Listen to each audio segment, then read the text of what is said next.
Class 6 math का third chapter है playing with number. Exercise हमारा 3.4।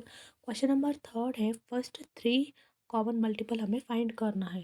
तो सबसे पहले क्या है 12 का जो टेबल लिखना है। तो यहाँ पे 12, 24, 36, 48, 60, 72, 84, 91, 108 एंड 120।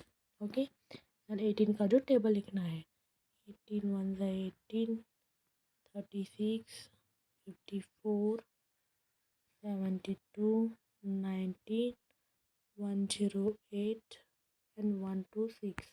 ओके, तो कॉमन फैक्टर कॉमन मल्टीपल हमें फाइंड करना है। ओके, तो यहाँ पे कॉमन क्या है, एक तो 36 है, यहाँ पे भी है, यहाँ पे भी है। देन 72 एक है, यहाँ पे भी 72 एक है, 108 एक है, एंड वहाँ पे भी 108 है। तो यहाँ पे हमारा फाइनल आंसर है 36, 72 एंड 108। ये हमारा फाइनल आंसर है।